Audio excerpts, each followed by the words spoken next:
programa del día de hoy, que es el tema número 3. No sé, Vera, Luis Ángel, si tienen como tal una pregunta, si han podido participar en los otros temas con la finalidad de enriquecer el curso. Hoy por hoy, como se había hecho propaganda en cuanto a las clases de medicina legal, hoy vamos a ver el tema de contratos, ¿no? Contrato, convenio y propiamente lo que le llamamos un contrato de prestación de servicios médicos profesionales, que no muchos tienen esos documentos, ¿no? Pero bueno, esperemos un momentillo más. Hola Gaby, hola Ana, ¿cómo están? Estamos esperando. En 2 minutos, 2 minutitos vamos a comenzar. Hoy por hoy va a ser un tema muy rápido en lo personal, ¿no? Está trabajado o está diseñado de tal manera que podamos observar las diferencias entre un contrato, un convenio, pero también tiene que ver propiamente con aspectos laborales. Eso es muy, muy importante. Pero bueno, demos unos minutillos más y pues me gustaría que tuvieran cierta participación. Entonces, no sé si quieran hacer una mención en el chat de cuál es su profesión o cuál es una pregunta. Eh, Ana, fíjate que Ana, he estado enviando todos los correos que cuando se inscribieron en la página de internet, he estado enviando de manera constante la información. No sé si me pudieras compartir nuevamente tu correo de tal manera para ver si te tengo registrado, ¿no? Pero bueno, me gustaría saber cuál es su profesión, cuáles son sus preguntas o tienen alguna duda en particular, ¿no? Pero bueno, eso me interesaría platicarlas. Hola Sandra, ¿cómo estás? Hace mucho tiempo que no te veía o te escuchaba, pero bueno, me da mucho gusto que estén presentes en este curso gratuito, ¿no? Y que realmente lo que buscamos es que puedan explorar otras oportunidades de trabajo, que puedan tener una administración de su propio negocio, que tengan miras a futuro. Inclusive Alejandro y yo hemos tenido la oportunidad de platicar, no mucho, sobre cuestiones financieras, ¿no? Su servidor es de las pocas personas que invierten en una casa de bolsa. Entonces realizo contratos de intermediación bursátil, soy accionista o compro acciones de algunas empresas que cotizan en la bolsa de Estados Unidos o de Hong Kong o de la bolsa mexicana de valores, ¿no?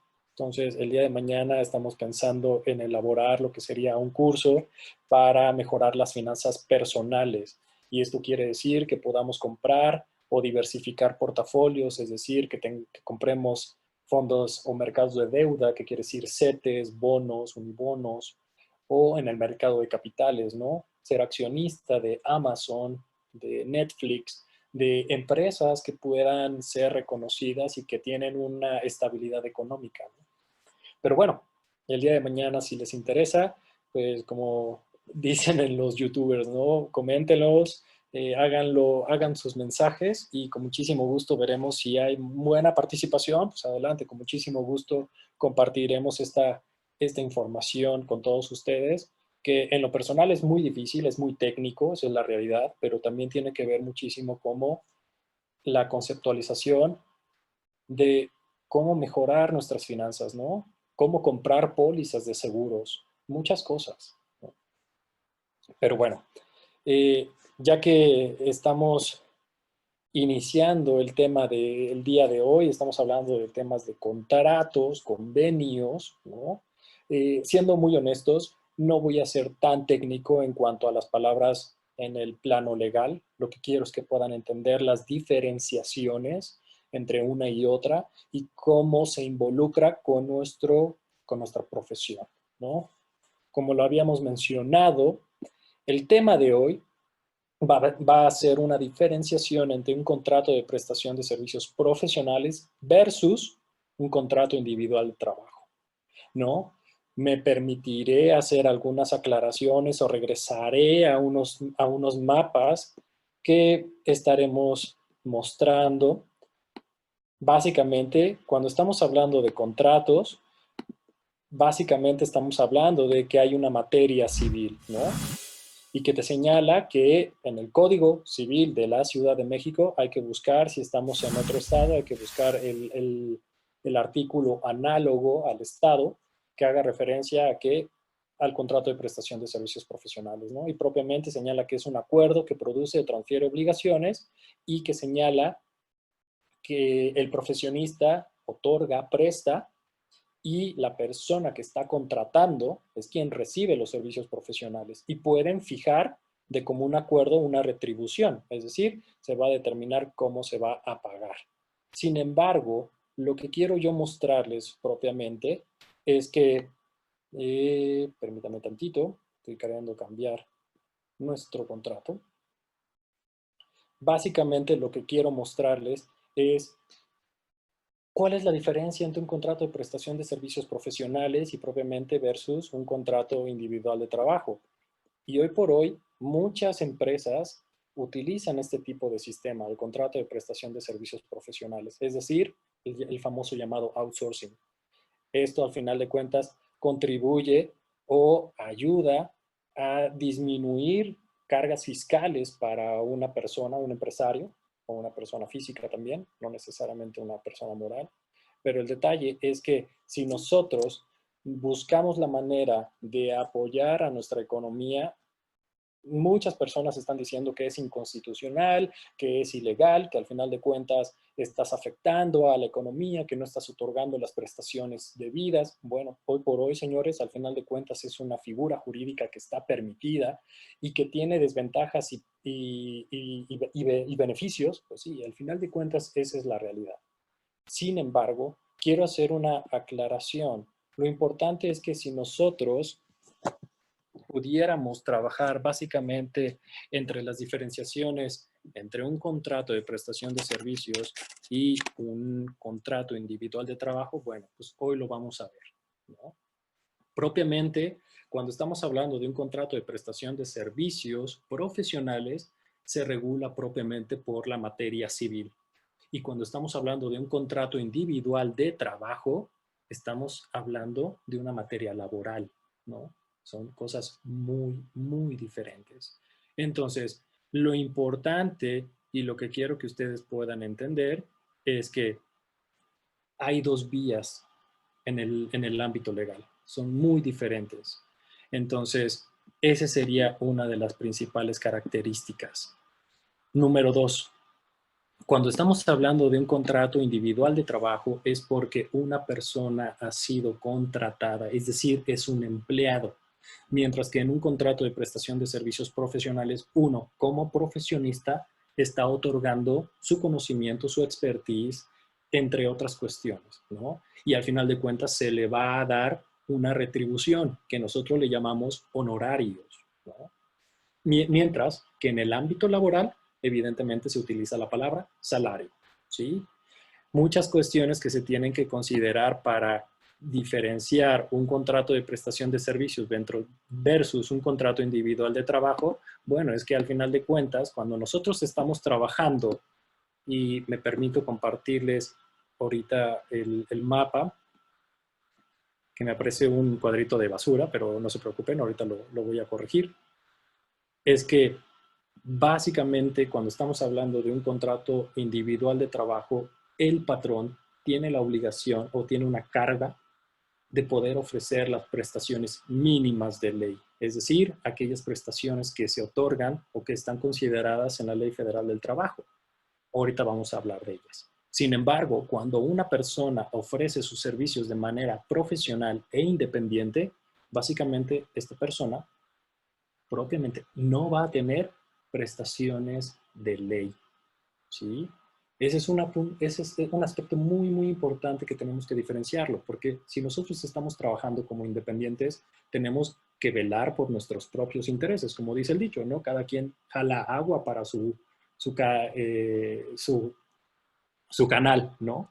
O en su defecto, se tiene que preocupar por la contratación de algunos servicios, como seguros de gastos médicos mayores, como poder tener su propia afore para una cuestión de pensión, ¿no? Cuando uno es trabajador y es empleado, al final de cuentas el patrón destina una parte de su salario por estos impuestos a la pensión, a diferentes rubros, ¿no? Por eso se le llama una carga obrero-patronal. Sin embargo, si nosotros no tuviéramos la manera de trabajar, básicamente tendremos que buscar otras alternativas para poder mejorar nuestras condiciones de vida, nuestras condiciones económicas, inclusive nuestras cuestiones financieras. Es por eso que es muy importante que ustedes el día de mañana puedan pensar en un futuro, pensar en la manera de cómo trabajar en un empleo que te pueda dar las mejores condiciones. Y no siempre, porque estamos hablando de un mundo del deber ser, pareciera que nos otorgan las prestaciones mínimas. Y no es cierto, ¿no? En México, lamentablemente, muchas personas como patrones no ofrecen las condiciones mínimas de ley, ¿no? Y para ello la Ley Federal del Trabajo establece ¿qué se entiende por una relación laboral? Propiamente no le voy a dar lectura, sino lo que quiero que entiendan es que no importa si hay un contrato escrito o no lo hay.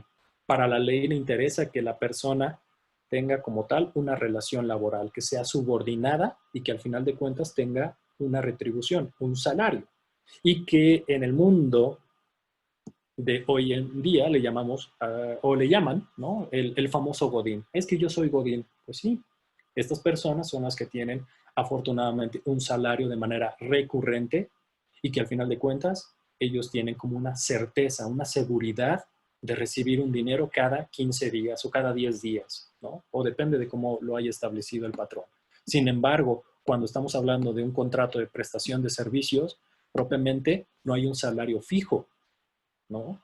Por eso las personas emprendedoras difícilmente tienen un salario fijo y estas personas se tienen que enfocar en contratar diversos beneficios que no te podría otorgar una persona que está trabajando este, como empleador, ¿no? O como empleado. Al final de cuentas se le dice que es una persona independiente y esta persona independiente no va a tener lamentablemente la manera de cómo comprobar hasta cierto punto sus ingresos. Y entonces cuando quieras ir a un banco y quieras solicitar un crédito hipotecario, un crédito bancario, lamentablemente va a ser más difícil accesar a esos servicios, a diferencia de que tuvieras un salario de manera recurrente. ¿Por qué? Porque al final de cuentas el banco tiene que evaluar el riesgo para saber si eres sujeto de crédito, si tienes la capacidad de pago o tienes la liquidez para hacer frente a una obligación de pago. Entonces, cuando estamos trabajando como cuando somos empleados, al final de cuentas, lo que sucede es que el patrón tiene la obligación de presentar las prestaciones mínimas de ley. Y estas prestaciones mínimas de ley, me voy a permitir hacerle un zoom. Vamos a empezar con el más sencillo, ¿no? Que son el aguinaldo. Al final de cuentas, y aquí me tomé el atrevimiento de señalar el artículo de la Ley Federal del Trabajo y que te señala que los trabajadores tienen derecho a un aguinaldo. Y este aguinaldo, si no lo conocen, pues es equivalente a 15 días de salario, por lo menos. Sin embargo, como hemos platicado en algunas clases anteriores, lamentablemente muchas personas van trabajando conforme se van dando las cosas y no hay una planeación, a diferencia de que hicieras una planeación de vida, ¿no? Muchas veces las personas dicen, sí, sí, sí, contrata 15 personas y ya después vemos cómo nos arreglamos para pagarle al Instituto Mexicano del Seguro Social, a lo mejor lo damos de alta, pero con un salario más bajo, porque eso pasa, esa es la realidad, ¿no? Pero sin embargo, si tuviéramos la oportunidad de hacer una debida planeación y de ir contratando poco a poco y de que el negocio vaya creciendo y que te vayas expandiendo poco a poco, entonces podrías ofrecerle las mejores condiciones laborales o las prestaciones mínimas al trabajador. Pero eso no pasa, ¿no? Entonces, cuando tú tienes un empleo, básicamente tendrías la obligación de recibir, bueno, no es obligación, sino propiamente es un derecho, ¿no? Pero el patrón tiene la obligación de otorgar esas prestaciones mínimas de ley. Entre ellas se encuentran las vacaciones, la prima vacacional,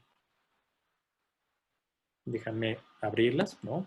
La prima vacacional, la prima dominical, evidentemente la prima de antigüedad, seguridad social, y esto es optativo. Bueno, optativo me refiero a cuando son empresas lucrativas, es decir, sociedades mercantiles. Cuando estamos hablando de asociaciones civiles o instituciones de asistencia privada, utilidades o los dividendos no aplican, ¿sale? Entonces, básicamente te corresponderían estas prestaciones mínimas de ley cuando eres trabajador. Pero, ¿qué pasa cuando estamos trabajando como de forma independiente? Bueno, ya lo mencionamos y pareciera repetitivo, pero no tienes nada de estas prestaciones. Y uno tiene que contratar o tiene que buscar la manera de generarse una seguridad social o que el día de mañana tenga una prima, perdón, una pensión propiamente, ¿no? Entonces, en muchas empresas, y como lo había platicado en la clase número 1, depende de dónde queremos trabajar, en organizaciones lucrativas o en organizaciones no lucrativas. Existe una tendencia de que si trabajaras en una organización lucrativa, tendrías mejores prestaciones y por eso se le llama prestaciones superiores de ley. ¿Eso qué quiere decir? Que vas a otorgar o te van a otorgar vacaciones, prima vacacional, una prima de antigüedad o un aguinaldo superior a lo que establece la ley, ¿no? Hace mucho tiempo, cuando estaba trabajando para el Instituto Federal de Telecomunicaciones, pues bueno, era de las pocas personas afortunadas que tenía un aguinaldo de 30 días, ¿no? Pero bueno, Banjico tiene 45, 60 días de aguinaldo, etcétera. Fíjense, aquí la empresa, depende de la empresa, puede otorgarte vales de despensa, bonos, fondos de ahorro, préstamos, seguros, puede ser seguro de vida, seguro de gastos médicos mayores, ¿no? Que le llaman seguro de gastos médicos menores o mayores, que son diferentes. Y para eso es importante que ustedes conozcan las pólizas, que ahí hago referencia a Alejandro, ¿no? Para que ustedes puedan tener un acercamiento directamente con él. Pero ¿qué pasa cuando estamos hablando de un contrato de prestación de servicios profesionales? Y ahora sí, lo voy a enfocar al plano médico. Y por hoy, muchísimos médicos independientes, para empezar, no tienen un contrato de prestación de servicios médicos profesionales. ¿Por qué? A lo mejor por ignorancia, o a lo mejor porque no han tenido estas pláticas o no ha tenido la oportunidad de conocer a detalle la normatividad en México. Hoy por hoy existe una norma oficial del expediente clínico que te señala, y que no es una obligación, que quede muy claro, te señala que en el caso de que exista un contrato de prestación de servicios, invariablemente tendrá que estar en el expediente clínico.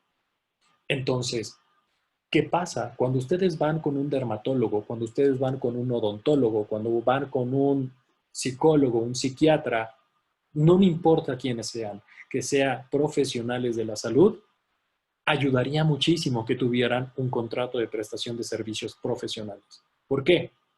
Básicamente vas a regular la manera en cómo vas a distribuir los derechos y obligaciones tanto del cliente, es decir, paciente, como el prestador de servicios.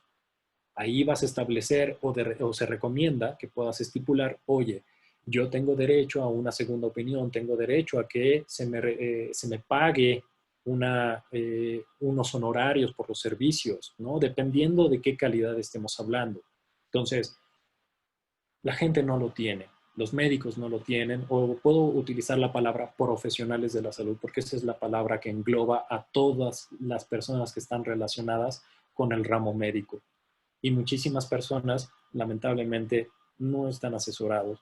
Lamentablemente no tienen la manera de cómo comprobar la relación médico-paciente.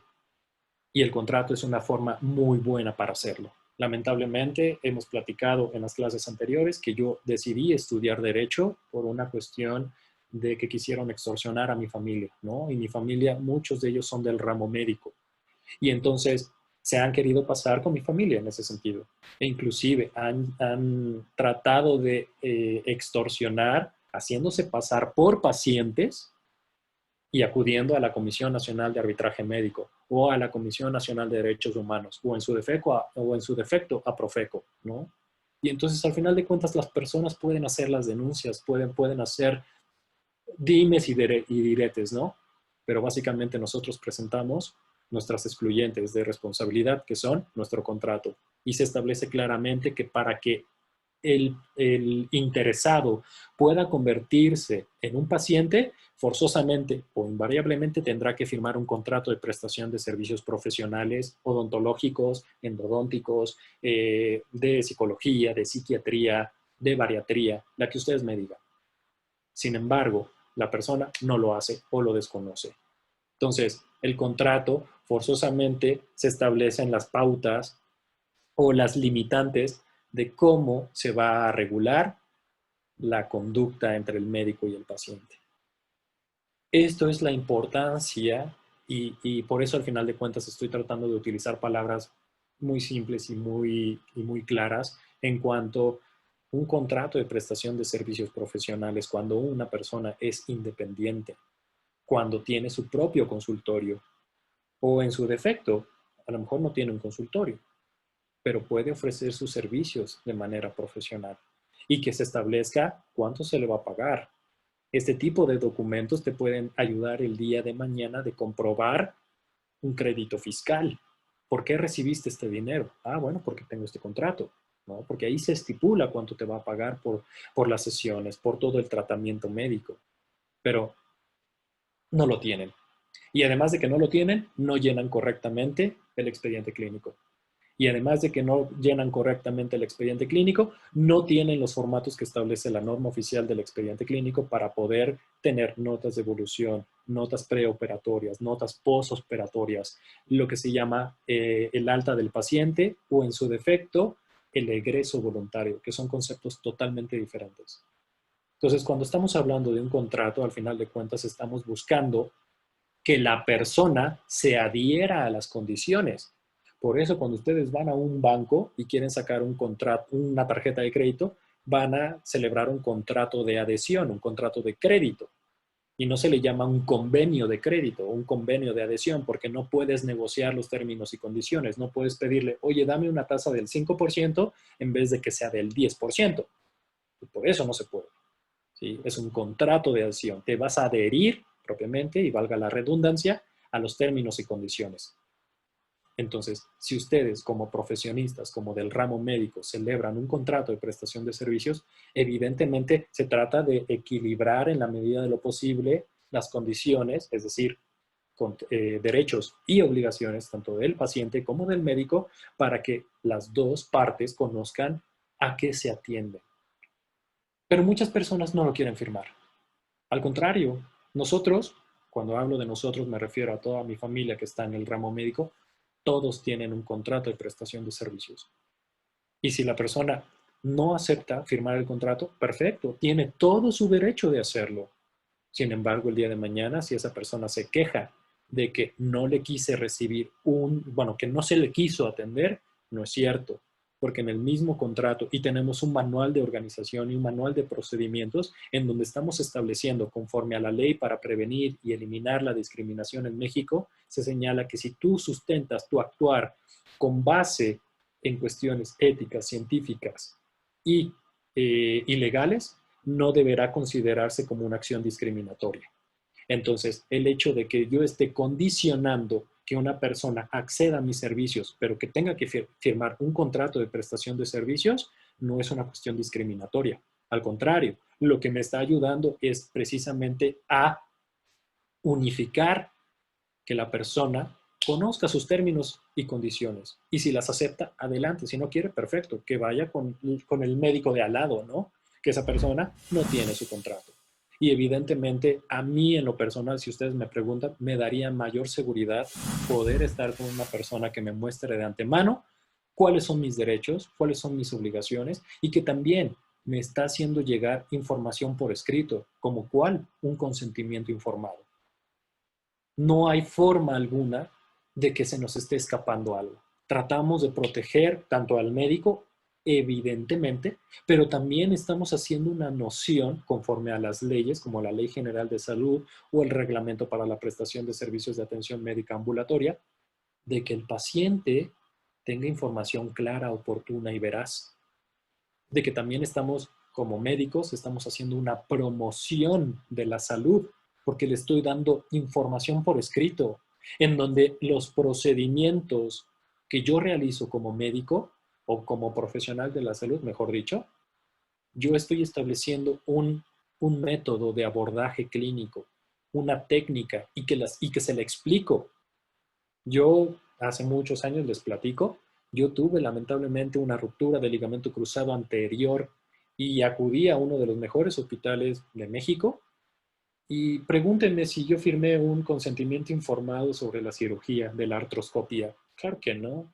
Generalmente nada más te dicen antes, unos minutos antes de someterte a una cirugía es, fírmame aquí, se me olvidó dártelo. Y pues ya ni modo, ¿no? Pues no te queda de otra que nada más que firmar. Y ahí es donde te dicen, me deslindo de toda responsabilidad que pudiera suceder en caso de que la persona, bla, bla, bla. Eso no se vale. Nosotros como médicos, y bueno, me adjudico como si fuera médico, pero no lo soy, ¿no? Pero lo hablo desde la perspectiva de mi familia, de que yo apoyo a mi familia y nosotros celebramos cuestionarios preoperatorios. Nosotros celebramos información, le damos información previa al cliente o al paciente para que conozca con quién se está tratando.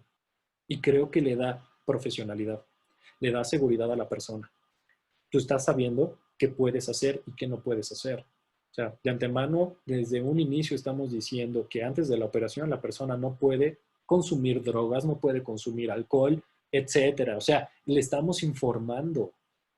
Y el día de mañana, como lo han intentado hacer, no han sido muchas veces, pero lo han intentado 2 veces, han querido extorsionar de esta manera a mi familia. ¿Y saben qué ha pasado? Que hemos salido imbatibles, ¿no? ¿Por qué? Porque tenemos información, tenemos contratos, tenemos un expediente clínico debidamente requisitado, tenemos formularios y que toda esa información la presentamos a la autoridad para decirle, ¿sabes qué? A mí no me puedes generar o no me puedes fincar una responsabilidad. Pero las personas de antemano no leen.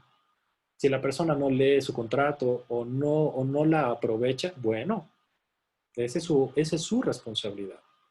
Entonces, lo que queremos hacer con esta clase es que vamos por puntos. Número 1, si eres independiente, básicamente tendrás que buscar y tendrás que rascarle por tus propios méritos para que el día de mañana tengas un seguro de vida. Tú lo tienes que comprar, ¿no? Vas a Bancomer, y no por dar propaganda, ¿no? Sino simplemente decir nombres de bancos. Vas a Santander, vas a una institución financiera para que te otorgue una Afore, para pensar en tu pensión, para pensar en tu futuro. Porque hoy por hoy las legislaciones en cuanto al tema de pensiones, pues nosotros no vamos a recibir una pensión si nosotros no la trabajamos. Nuestros padres, nuestras generaciones anteriores, ellos sí tienen la fortuna de recibir un dinero de manera recurrente, su pensión, por todo el tiempo que trabajaron. Hoy por hoy nosotros no. Entonces tienes que buscar la manera de generar tu dinero. Y que evidentemente si tú puedes generar inversiones o ahorros, pues qué mejor. Pero si tú no empiezas a pensar en tu futuro el día de hoy, el día de mañana vas a tener un futuro decadente, esa es la realidad.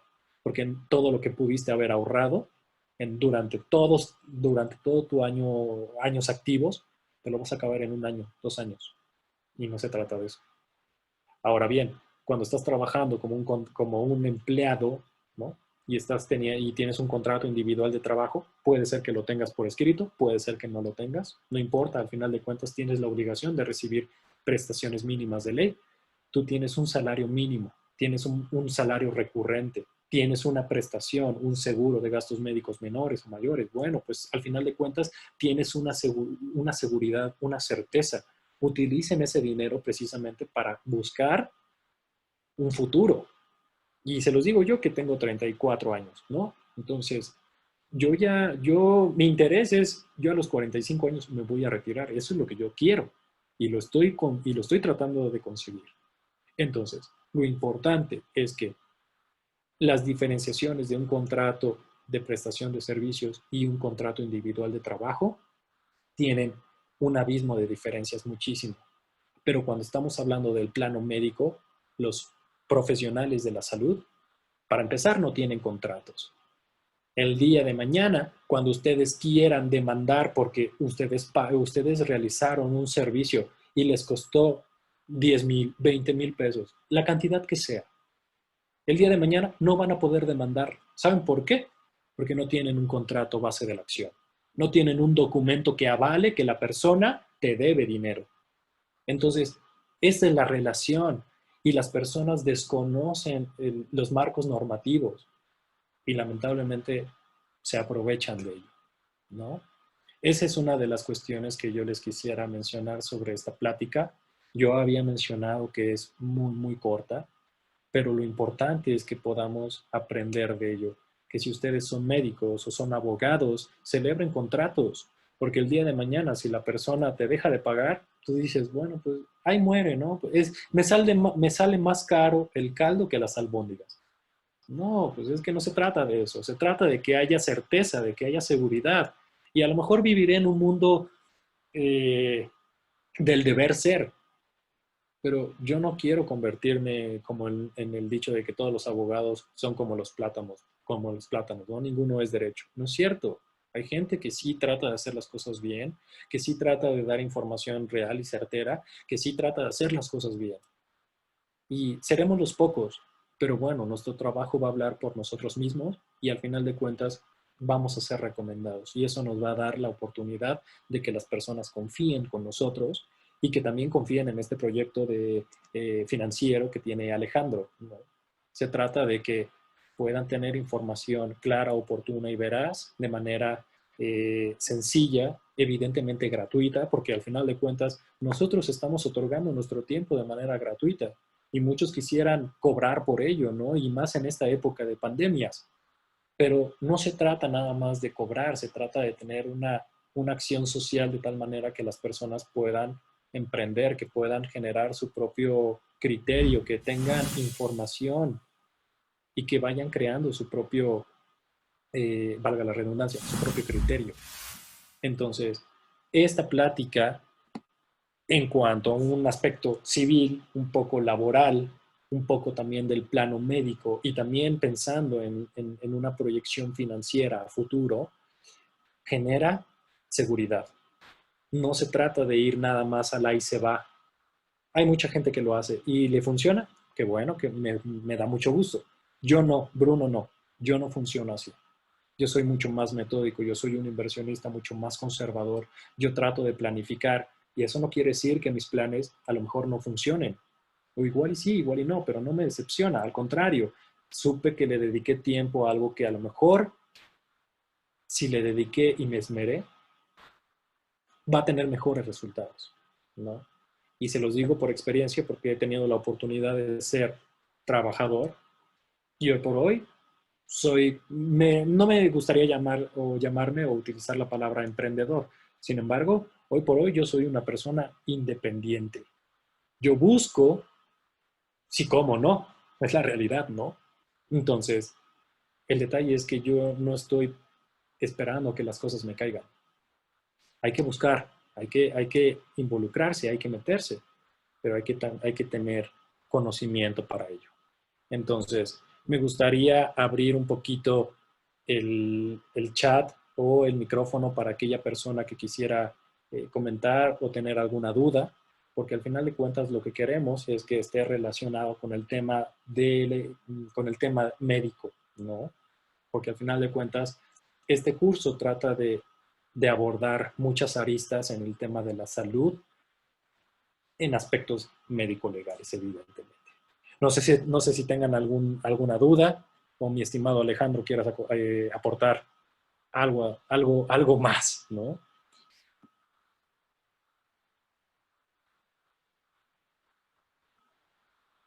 De hecho, ahorita también estoy leyendo lo que sería algunos mensajes. Por ejemplo, Luis Ángel comenta que es fisioterapeuta. Bueno, por ejemplo, hoy por hoy, no te voy a mentir, tengo afortunadamente a 5 licenciados en psicología, ¿no? Y un médico cirujano con especialidad en psiquiatría que está realizando, que estamos haciendo un contrato de prestación de servicios de salud mental. Fíjate, ¿no?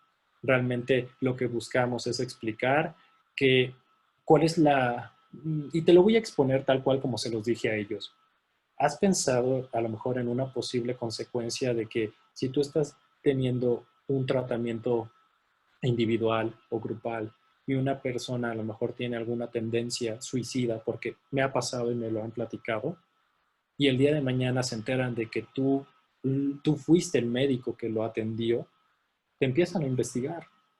¿Y tú cómo podrías comprobar que realmente fuiste ético, que realmente cumpliste con las normas, ¿no? Porque a lo mejor te pudieran fincar no una responsabilidad directa, pero sí una responsabilidad indirecta. Entonces, el detalle es cómo cuidar tu trabajo, ¿no? Es una cuestión de prevención. Al final de cuentas, lo que buscas es esclarecer que cuando estamos hablando de la salud mental, muchísimas cosas pueden pasar. Y lamentablemente pareciera, y te lo voy a decir abiertamente, pareciera que como que los hacen a un lado, ¿no? Versus los médicos. Pero no es cierto. Al final de cuentas, para mí, tanto un licenciado en psicología o un médico cirujano especializado en psiquiatría tienen que converger evidentemente en el tema de la salud mental. La diferencia es muy amplia, al final de cuentas, entre un licenciado en psicología. Quiero pensar que estudiaste psicología, ¿eh? Y si no, medicina con una especialidad en psiquiatría, porque al final de cuentas el médico psiquiatra puede recetar medicamentos, el licenciado en psicología no lo puede hacer. Entonces, hay un abismo de diferencia, pero lo importante es que puedas dar una mayor seguridad y una estructura en cómo vas a abordar, ¿no? al paciente en un tema de una terapia de psicoanálisis o una terapia físico-fisiológica, ¿no? Entre otras. Entonces, al final de cuentas, lo que queremos es que las personas conozcan, que puedan dar mejores servicios y que el día de mañana pueda ser reconocido su trabajo. Pero muchas personas no le ponen mucho énfasis en ello, ¿no? Y lamentablemente no tienen un contrato. Entonces, el día de mañana, si una persona quisiera demandarte por la vía civil o te acusa, propiamente es una queja ante la Comisión Nacional de Arbitraje Médico, te va a decir, oye, es que esta persona no me atendió. Y tú le dices, oye, pero ni siquiera fuiste mi paciente. No, no. Al final de cuentas, las extorsiones suceden y pasan, se los digo de corazón, pasan, porque a nosotros ya nos pasó. Entonces, y lo que buscamos es que ninguna otra persona trate de aprovecharse de nosotros. Y esa persona al final de cuentas se retractó, ¿no?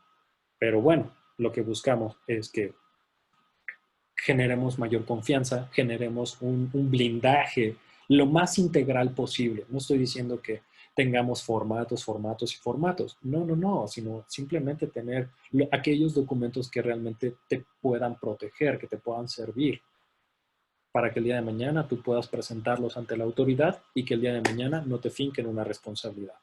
Eso es lo importante de un contrato, entre otras cuestiones, invariablemente. Pero lo importante es que sepan las diferencias del por qué vale la pena tener un contrato y del por qué no tenerlo genera mayores consecuencias, tiene mejores beneficios. Evidentemente, hay que considerar que se deben de acercar con personas profesionales, con personas que realmente valga la pena explicarles cómo suceden las cosas, que tengan la expertise, que tengan el conocimiento, ¿no? Al final de cuentas, lo que nosotros buscamos, y para aquellos que no nos conozcan, pues somos un grupo de personas multidisciplinarios que afortunadamente han tenido la oportunidad de seguirse capacitando, ¿no? Tenemos, bueno, su servidor tiene 3 especialidades y está cursando su segunda maestría. Entonces, somos personas que realmente está preparada, que tiene conocimiento de compartir la información y que al final de cuentas busca generar lazos, que busca generar contactos para que el día de mañana puedan valorarnos y que al final de cuentas nosotros podamos también cobrar nuestros servicios profesionales. Hoy no es el caso, pero lo que buscamos es que las personas realmente puedan mejorar en su práctica profesional, ¿no? Ya sea patrón, sea empleador, sea empleado, evidentemente, pero que busquemos mejorar. No sé si tengan alguna duda, alguna pregunta, porque al final de cuentas este tema tiene que ver con temas de contratos de prestación de servicios, derechos y obligaciones. Básicamente ya he dicho todo en cuentas resumidas y lo que buscamos es que aprendan, ¿no? No sé si tengan alguna duda o algún comentario.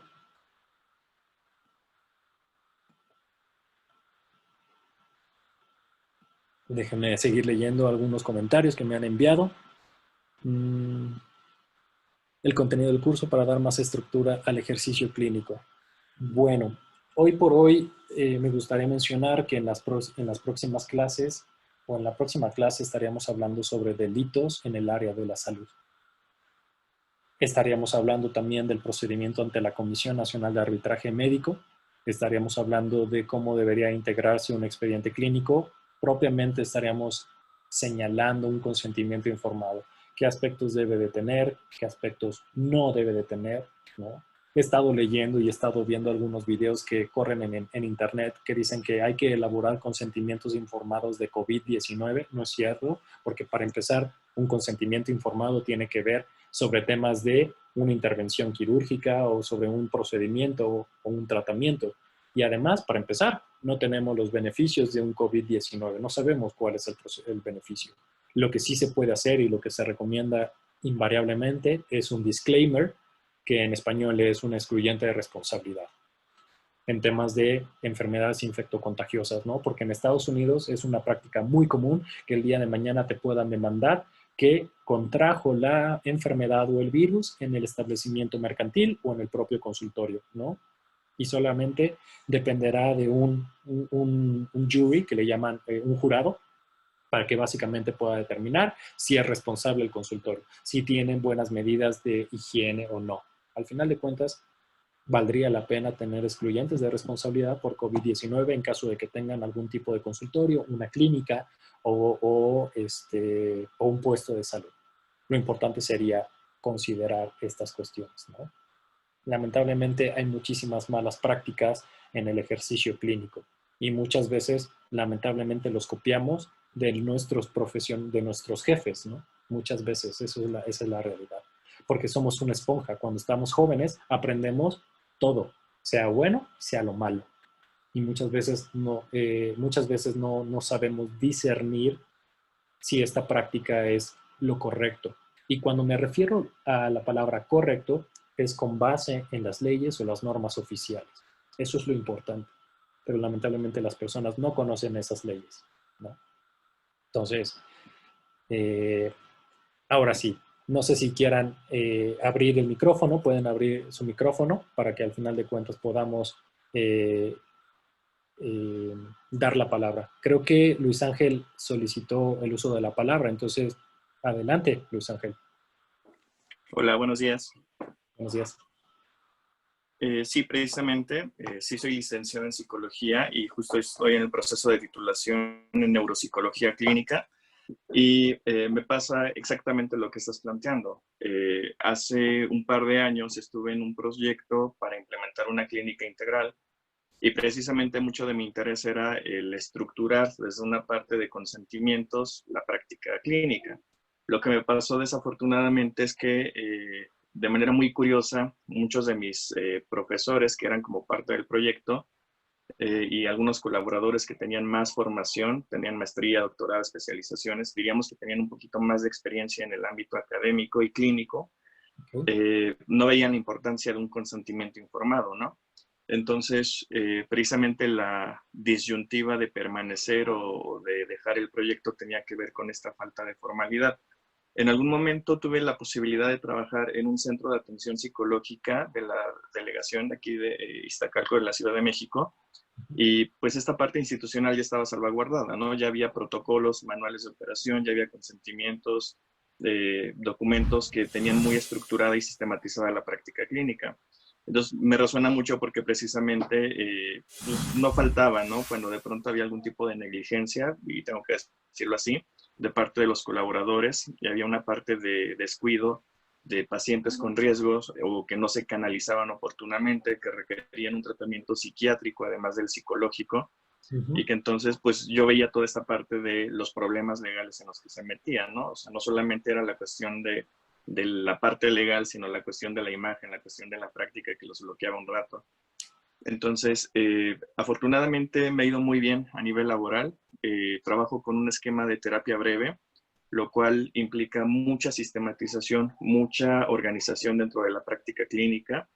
Básicamente la premisa de la terapia breve es que cualquier caso que llegue a nosotros se resuelve en menos de 10 consultas. Y para que esto requiera, bueno, para que podamos dar esta garantía, en el consentimiento informado, pues viene de manera explícita la cláusula de tienen que seguir indicaciones, porque si no hay seguimiento de indicaciones, bueno, nos deslindamos de esa responsabilidad y Claro. asumimos que no hay un apego al tratamiento.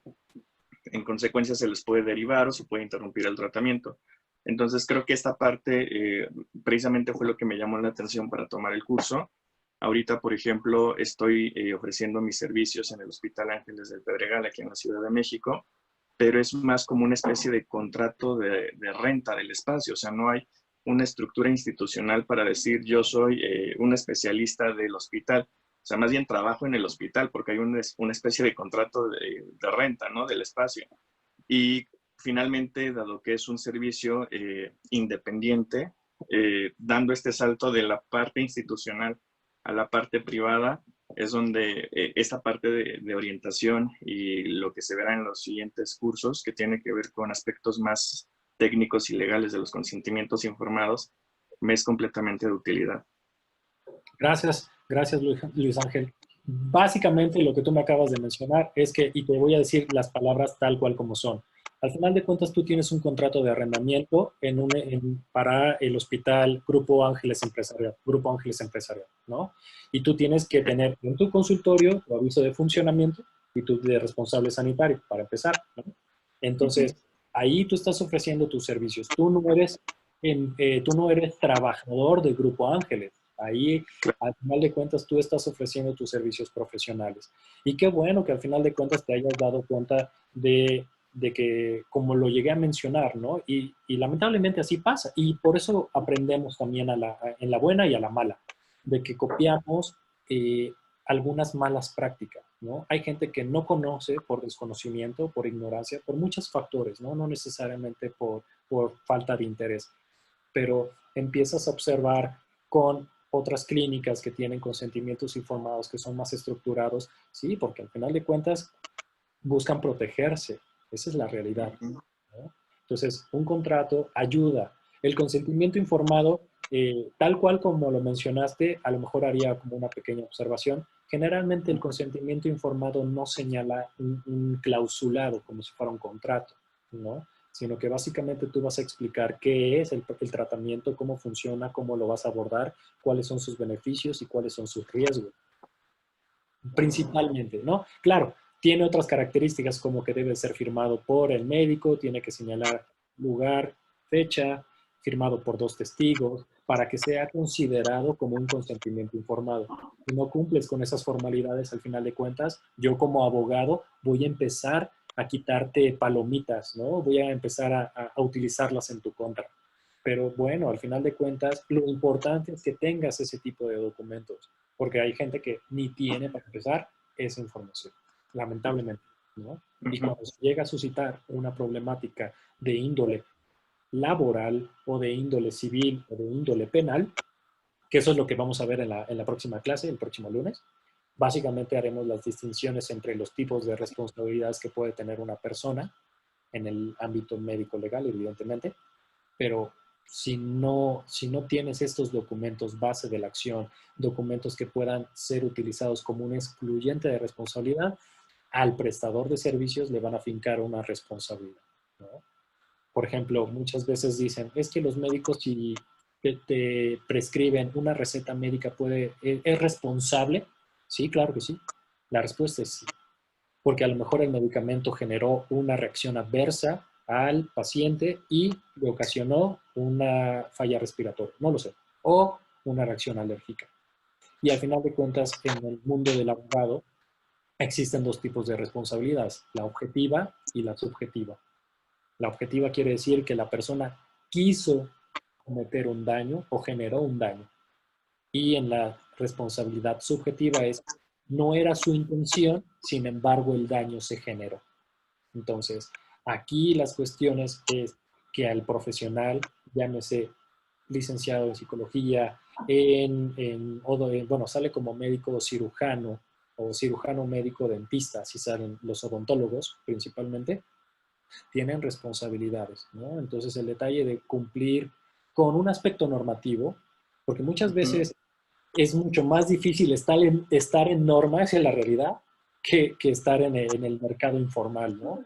Porque muchas veces las personas no lo quieren hacer. Pero bueno, las consecuencias son mucho más altas. Y hay un término que dice, el desconocimiento de la ley no te exime de su cumplimiento. Entonces, lo importante es que bueno, nosotros queremos informar, queremos compartir información para que puedan tener mejores prácticas, tanto corporativas, médicas, o como en su defecto, mejores prácticas médicas profesionales, ¿no? Y cuando digo médico, también te incluye tu profesión, ¿eh? Luz Ángel no es nada más del Sí, ramo médico. Inclusive entran los ingenieros en biomédicas y son ingenieros. Entran las enfermeras, entran todos los que están relacionados con el tema de la salud. Pero muchas gracias por la participación, por tus comentarios. Al final de cuentas queremos que puedan tener mejor información y bueno, al final de cuentas buscamos generar lazos, ¿no? Y que tengamos contacto al final de cuentas con todo esto. gracias. ¿No? Gracias a ti.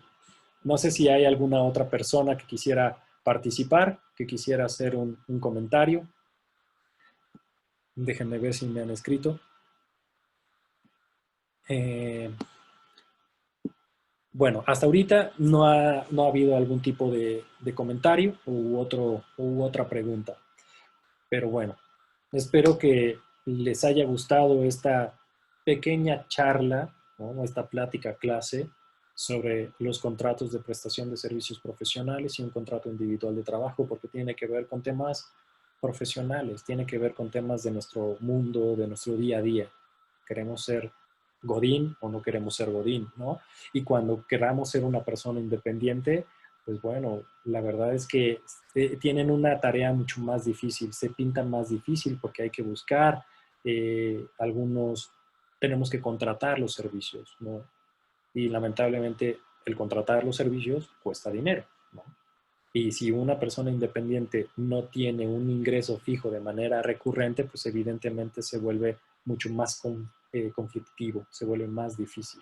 Entonces, también vale la pena que hagamos algunas observaciones, ¿no? En nosotros o algunos médicos o algunos profesionales de la salud tienden a cobrar siempre al final de la consulta, cuando en realidad la pregunta es, ¿por qué cobrarlo al final y no al principio? Porque también ustedes empiecen a generar un poco de introspección. Si ustedes ya trabajaron, se esperaría que se les pagara. Pero muchas veces el paciente dice, luego se lo pago, no traigo o no traigo para la consulta completa. ¿Por qué no cobrar al principio? Porque al final de cuentas, generalmente, cuando vas a la tiendita de la esquina, te dicen, oye, ¿me das unas papas, unos rancheritos y una coca? Ah, sí, ¿cuánto es? 15 pesos. Primero te pagan y luego te entregan el producto, ¿no? O sea, ¿por qué generar al final de cuentas una posible situación en donde siempre te queden a deber? Y ustedes empiecen a poner políticas, porque de eso se trata, de poner las cosas en claras, porque tú ya trabajaste, tú ya diste tu hora de consulta, tú ya diste tus 2 horas de consulta, y después que te diga la persona que no te va a pagar completamente y que te lo debe al final, como que no hay una equidad, ¿no? No hay una justicia distributiva. Considérenlo, al final de cuentas se trata de generar políticas, de generar eh, otras formas de operar, para que el día de mañana ustedes puedan tener una estimación o una proyección financiera y decir, oigan, ¿me van a pagar siempre que vengan? Ah, bueno, entonces yo ya sé qué voy a hacer con mi dinero. Pero si siguen operando en el modelo que estábamos platicando, entonces a veces te van a dejar de pagar o en su defecto, la persona deja de ir contigo y tú ya perdiste. Esa es la realidad. Entonces también tu dinero, tu tiempo vale dinero. Entonces, se trata de empezar a modificar algunas cuestiones, o a lo mejor no de modificarlas, sino de generar o generar un pensamiento crítico diferente. Entonces, buscamos que podamos tener este, como lo dije, mejores prácticas profesionales, ¿no? No sé si tengan alguna otra duda.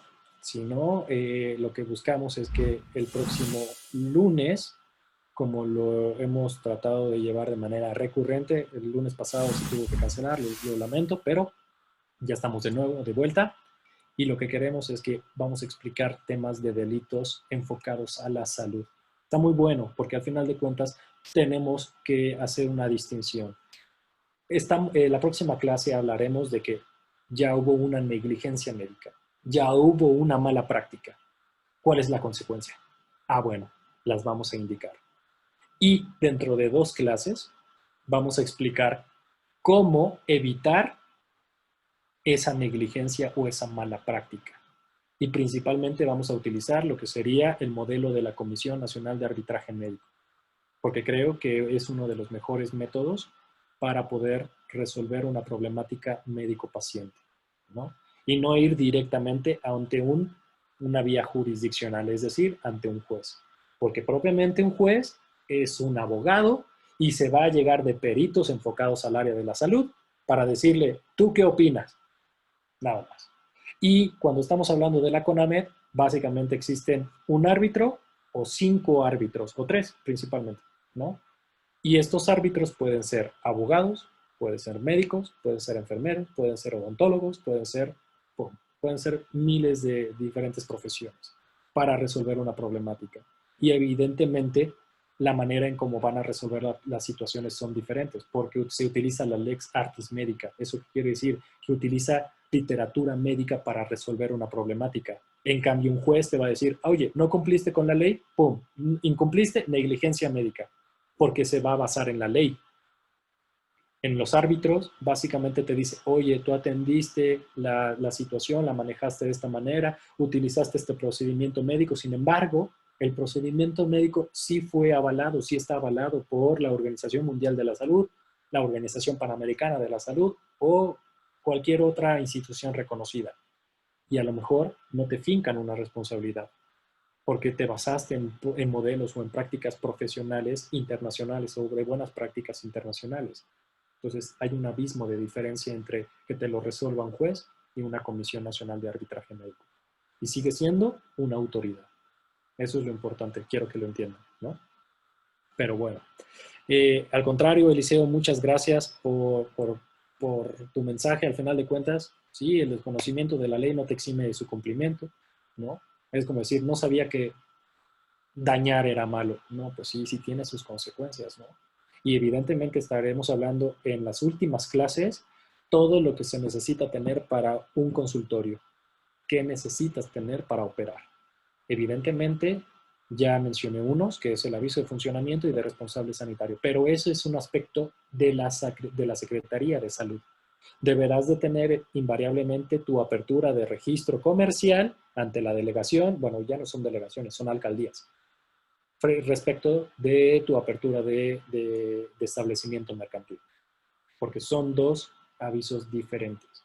Y si ya quieren especializarse propiamente para tener no sé, un consultorio o un laboratorio clínico, bueno, se tendrá que tener, además del aviso de funcionamiento y de responsable sanitario, deberán de tener licencias o permisos sanitarios. Y el día de mañana, si ustedes quieren comercializar o quieren importar un producto, deberán de tener el registro de pedimento que otorga lo que sería la COFEPRIS, entre otras cuestiones. Pero bueno, lo importante es que debemos tratar de estar en el marco de la ley lo más que se pueda con la finalidad de evitar el día de mañana una problemática, ya sea de índole sanitaria o de índole laboral o de índole civil o de otras. Puede ser ambiental inclusive, ¿no? Un ejemplo de ambiental, para aquellos que no lo puedan asociar, por ejemplo, los residuos biológico-infecciosos, ¿no? Lo que es la sangre. Propiamente, tienen que contratar una empresa especializada para la recolección de esos residuos biológico-infecciosos y que sean depositados correctamente en contenedores. Y si el día de mañana una persona, como los hoteles, ¿no? Que están utilizando este tipo de drenajes y lo están mandando al mar, pueden tener una responsabilidad ambiental. De la misma manera, los médicos. ¿de acuerdo? Entonces, ese tema me interesa. Mi hijo es médico general y quiere abrir su consultorio. Bueno, pues sí, adelante, al contrario, pues creo que esa es de las últimas clases. De hecho, es en la 13ª clase. Esa la vamos a hablar ahí. ¿Sale?